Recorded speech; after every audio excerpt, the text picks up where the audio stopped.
Ẹ káàbọ̀ padà sórí ètò Miliki Express. Àlejò mi ti ń bẹ lórí ìkàlẹ̀ tí a máa fi ọ̀rọ̀ jomi tó rọ̀rọ̀. Ẹ rántí pé ní gbogbo ọjọ́ Wednesday kábíyèsí oní Miliki ti ìlú Miliki.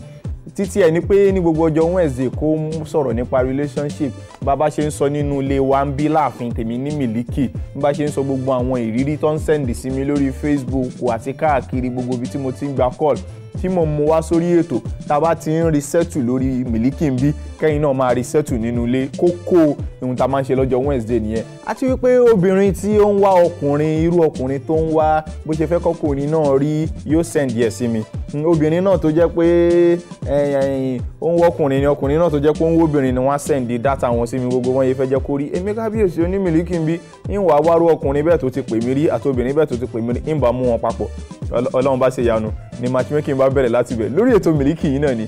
Àmọ́ àlejò mi lórí ètò tèní ó ti ń bẹ níkàlẹ̀ òṣèré orí ìtàgé ni omidan tó jẹ́ pé béèyàn bá fojú kan èèyàn ó wò pé ọwọ́n rèé Ọlọ́run yanjú nǹkan bẹ́ẹ̀ gbogbo ẹ̀ lọ́lọ́run pé pérépéré síbẹ̀ lórí ètò lẹ́ni èmi àti àlejò mi á fi ọ̀rọ̀ jomi tó ọ̀rọ̀ dáadáa. Àlejò mi lórí ètò tèní òṣèré orí ìtàgé ni omidan Kehinde Abimbola. Ẹ káàbọ̀ sí ètò Miliki Express. Ẹ káàbọ̀ olóòtú. Sáko èjì epo.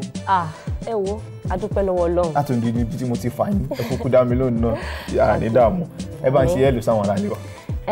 Ẹ kú jókòó ẹ̀yin aráalé. Orúkọ ti tèmi ni Abimbola Kehinde. Ọmọ ìpínlẹ̀ Ògùn ni mí. Orúkọ tèmi ni Abimbola Kehinde. Ọmọ ìpínlẹ̀ Ògùn ni mí. Ok, láláì ní gbàrà wà ní àkókò ẹ jẹ́ kí n mú báyìí. Ẹ sọ fún mi ta ni Abimbola Kehinde, education ẹ rèé bó ṣe kárì ibi tó bá dé rèé kí n tó wá di pé mo fẹ́ wọnú ìgbìmọ̀ ní tíátà lọ. Ok, ọmọ ọbẹ̀ bí mo ṣe sọ lẹ́ẹ̀kan mo ní ọmọ ìpínlẹ̀ Ògùn ni mí ní Ìjẹ̀bú Òde. Mo ka iléèwé alákọ̀ọ́bẹ̀rẹ̀ mi ní Christ Church Primary School 2 Gbòrògùn Ìjẹ̀bú Òde. Then mo lọ sí secondary school mi ní Ìjẹ̀bú Òde náà Seiko International Private School. Then mo lọ ṣe ND mi ní Ìbàdàn Poly Satellite Campus Ṣakí. Then HND mi mo parí ẹ̀ ní Kwara State Polytechnic Ìlọrin. Then nísìn mo ń sin orílẹ̀-èdè bàbá mi lọ́wọ́ ní Ọ̀ṣun State Ìfọ̀n Òròlò. Ẹ ṣé olóòtú. Ẹ ti ń sin orílẹ̀-èdè. Mo gbọ́ ọ̀rọ̀ tẹ́sí ẹ̀ sọ ìmú mi rántí. Mo gbọ́ pé kí ni NYSC tán máa lọ ń ṣe yìí. Wọ́n ní kàkà ṣàṣà gbogbo àwọn ọmọ tó ń lọ báyìí. Tán bá lọ́mọ ẹ̀mí kò ní lọ sábìsì ó lè bu ẹkún. Wọ́n ní nítorí ọjọ́ tán bá kọ́kọ́ ṣe kíní tán lọ́mọ ń ṣe tán máa ń pàréèdì kiri wọn. Wọ́n ní tán bá ti ṣe tán báyìí oríṣiríṣi obìnrin á kọ̀ mọ́kùnrin tóun ni ọkùnrin á móbìnrin tóun ló bá dórí fídì àfi làwù ni wọ́n máa nẹra wọn ní gidi. Ṣé bẹ́ẹ̀ lórí ẹ mọ̀ pààrọ̀ o orí ètò Miliki lẹ́wà wọ́n ń fi rọ́ ṣeré o. Olóòtú ẹ mọ̀ wípé mi ò ní parọ́ fún yín. Ọ̀rọ̀ tẹ́ kọ́kọ́ béèrè lọ́wọ́ mi ẹni ṣàṣà lọ́mọ tó máa gbọ́ pé òun lọ fún tó fẹ́ lọ sí orílẹ̀-èdè bàbá ẹ̀ tí inú ẹ̀ ò ní dùn. Kò sí ọmọ tó máa rí pé òun fẹ́ ṣe nǹkan rere tí inú ẹ̀ ò ní dùn. Ṣé wá rí ìtẹ́ sọ yẹn tẹ́ ní camp yẹn pé wọ́n máa ń ṣera wọ́n máa ń ṣe kí èmi ò gbọ́ sí yẹn o. Èmi ò rí yẹn ní camp tèmi lọ Ọ̀ṣun camp tèmi lọ èmi ò rí yẹn bẹ́ẹ̀ o. Torí mo máa ń gbọ́ ní àtúnyẹ àwọn ọmọ NYSC yẹn wọ́n bá ti ṣe gbogbo kíní sọ̀rọ̀ èyí ni má ṣe tán ti pọ́n okùn tán ti ṣe gbogbo kíní tí gbogbo ara ti rẹ̀ wọ́n yáwó pé níbo la wá fẹ́ unleash gbogbo stress sí o wọ́n bọ̀ múra wọn lọ́tọ̀ọ̀tọ̀ kódà èyí tó ti gba engagement ring kó tó kú òǹlé ìyó ń yà aya ń ríǹgì ó bá dàpọ̀ pé kán tiẹ̀ ṣe pé kíní ọ́ ní ẹ̀ẹ̀kan péré lèèyàn ń jayé bọ́n ṣe máa ń sọ ní ọ̀rá ní ẹ̀wọ́ ayé kan ni tí mi ò bá jayé NYSC wà kó lè dùn kó lè ṣe kíní. Ẹ máa pààrọ̀ bó lòun ṣe rí.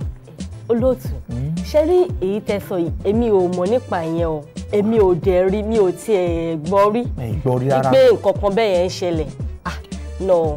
Ok nítorí mo tiẹ̀ láì bẹ́yìn tún ṣe jẹ́ ẹni tó ń ṣààbò orílẹ̀-èdè wa lọ́wọ́ torí béèyàn kàwé bí ó ṣààbò orílẹ̀-èdè ẹ̀ bíi pé sẹ́yìn ò pé ni ẹ wá jẹ́ kí n bi yín ní eléyìí torí nǹkan tí mo tiẹ̀ fẹ́ sọ̀rọ̀ lé lórí tẹ́lẹ̀ ìfẹ́ náà ni pé báwo ni ìfẹ́ ṣe báwo nífẹ̀ẹ́ ṣe jẹ́, kí là ń pè nífẹ̀ẹ́, what is love, ṣé love wà, ṣé lust wà, ṣé infatuation wà.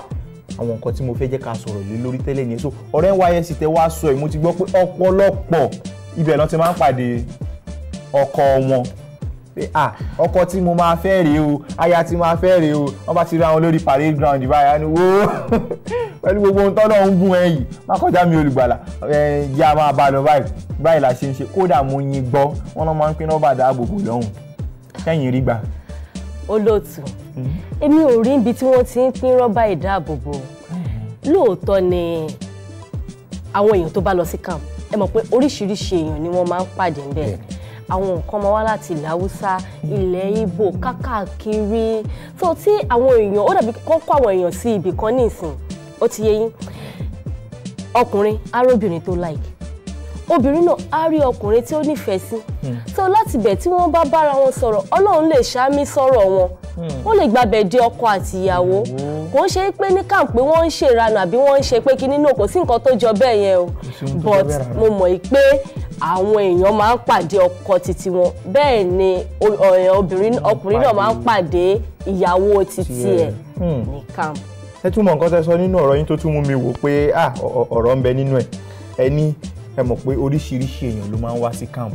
Àwọn ẹlòmíì á wá láti ilẹ̀ Haúsá, àwọn ẹlòmíì á wá láti ilẹ̀ báyìí, àwọn ẹlòmíì á wá láti ilẹ̀ báyìí. Wọ́n wò pé nígbà tẹ́mi wá láti ilẹ̀ Haúsá, jẹ́mi ènìyàn ọmọ Yíbò kí n tiẹ̀ wo bí ilẹ̀ Yíbò náà ṣe rí bí n bá padà délẹ̀ Yíbò. Àbí bò lẹ ṣe wà rí yẹn sí. Olóòtú, àti Yíbò àti Haúsá o, ẹ wò gbogbo wa ìkọ̀kan náà ni wá, àti Yorùbá. So anybody ló lè pàdé ara wọn tí wọ́n máa fẹ́ ara wọn. Ṣé ti gbé Olóòtú? Ó ti yé mi, kò sí problem.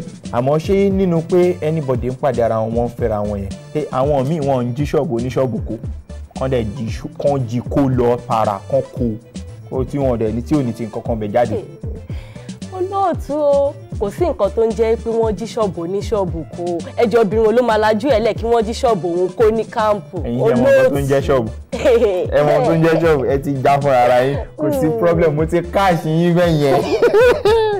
Ok, kò sí wàhálà, ẹ jẹ́ n sáré fìyẹn lẹ̀ kí n tún sáré padà sí ibi tí mo ti ṣẹ́rí kúrò kí n tó wọnú ibi tí mo wọ̀ yẹn. Theatre pẹ̀lú nǹkan tẹ́ kà ní school, mo rí pé ọ̀nà ọ̀tọ̀ọ̀tọ̀ báyìí kò jọ mọ́ra wọn. Báwo lẹ̀yin tún ṣe dédi à ń ṣe fíìmù? Ṣé ẹ wò pé gbogbo nǹkan tẹ́ kà ní school yẹn náà yóò padà useless lẹ ṣe wò pé jẹ́ ń yá di eré orí ìtàgé mu, nítorí ní àwọn eléré orí ìtàgé tó bá ti bẹ̀rẹ̀ sí show báyìí oríṣiríṣi, wọ́n ra mọ́tò fún wọn ni wọ́n ra nǹkan fún wọn ni. Ṣé bẹ́ẹ̀ ni tiyín náà rí tẹ́ fi wá bẹ́ẹ̀? Náà kò rí bẹ́ẹ̀ o. Lóòótọ́ àti kékeré mi mo ti nífẹ̀ẹ́ sí iṣẹ́ tíátà. Àti ilẹ̀ mi ló ti wù mí pé tí mo ti máa ní tí mo bá dàgbà o máa join àwọn tó ń ṣe fíìmù yìí o. Mo ti máa ń wò wọ́n nínú tẹlifíṣàn, ó máa ń dàbí pé ìgbà tí mo ti wà kékeré máa dà pé kí n fò sínú tẹlifíṣàn báyìí kémi gan bẹ̀rẹ̀ sínú ọba àwọn heart ni. Fún ìgbà tí mo wá dàgbà tí mo wá rí pé iṣẹ́ yìí náà èèyàn lè ṣe. So mo wá ní ọ̀rẹ́ kan, Àríkẹ́ Akínyànjú, mo ṣàtọ́ pé mo like iṣẹ́ tíátà. Ó ní ọ̀rẹ́ mi, ókè má wọ̀rẹ́, mo ní ọ̀kan tí mo lè introduce ẹ sí. So ló fi introduce mi sí Adébáyọ̀ Tìjání àtàfíìs Ẹniọlá pé mo lè join group wọn, pé group wọn dà. So bí mo ṣe join wọn nìyẹn ní 2009.